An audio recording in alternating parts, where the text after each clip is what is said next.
یہ کہانی ایک قدیم قلعے، ایک جادوگر اور پوشیدہ جنوتی دنیا کی ہے جہاں انسان کا قدم رکھنا ممنوع تھا۔ ایک نوجوان صحافی جو سچ کی تلاش میں اس قلعے تک پہنچا، ایک ایسی دنیا میں داخل ہوتا ہے جہاں حقیقت اور وہم کی سرحدیں مٹ جاتی ہیں۔ رات کے اندھیرے میں جب پورے گاؤں میں سناٹا طاری تھا، دور پہاڑیوں کے دامن میں ایک پرانا قلعہ سایہ بن کر کھڑا تھا۔ کہتے ہیں کہ وہ قلعہ صدیوں پرانا ہے، اس کے پتھروں میں جنوت کی سانسیں بسی ہوئی ہیں۔ گاؤں والے اسے عقل خاموش کہتے تھے کیونکہ وہاں سے کبھی آواز نہیں آتی تھی، صرف سرگوشیاں۔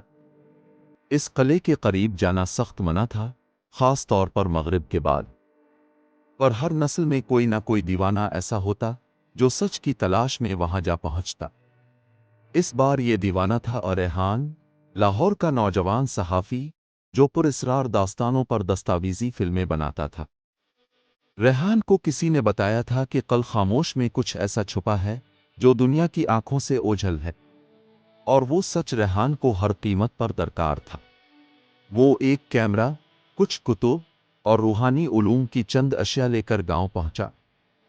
گاؤں والوں نے پہلے تو اس سے بات کرنے سے انکار کیا، پھر ایک بوڑھا ملا جسے سب بابا اسرار کہتے تھے۔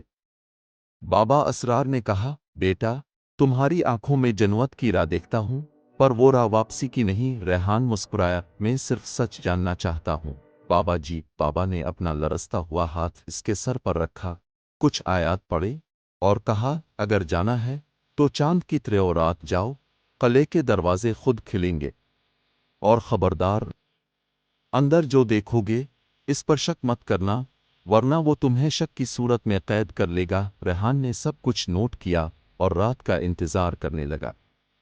چاند کی طرح رات، چمکتے ستاروں کے نیچے وہ قلعے کی طرف روانہ ہوا۔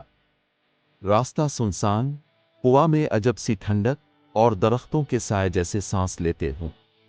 قلعہ قریب آتا گیا اور دل کی دھڑکن تیز ہوتی گئی۔ جب وہ دروازے پر پہنچا تو وہ خود بخود چرچراتے ہوئے کھل گیا۔ اندر گھپ اندھیرا، صرف کیمرے کی روشنی تھی جو ریحان کی آنکھیں بچا رہی تھی۔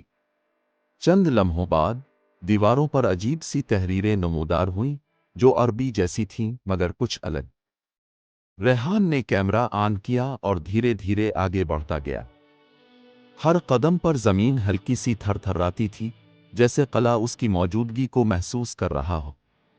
پھر اچانک ایک زوردار چیخ گونجی، جیسے کوئی صدیوں کی نیند سے جاگا ہو۔ ریحان کی آنکھیں کھل گئیں، سانس رک گیا، پر وہ نہ بھاگا نہ ڈرا۔ اچانک ایک ستون کے پیچھے سے سایہ نمودار ہوا، آنکھیں لال، جسم دھند میں لپٹا ہوا۔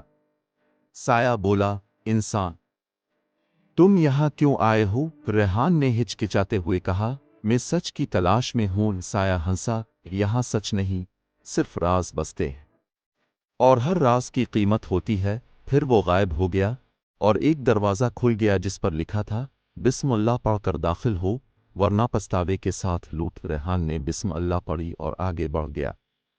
قلعہ اب بدلنے لگا، دیواریں سیاہ سے نیلی ہونے لگیں، روشنی پیدا ہونے لگی۔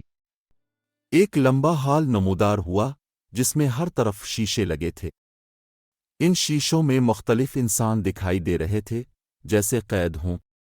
ریحان چونک گیا، یہ سب کون ہیں؟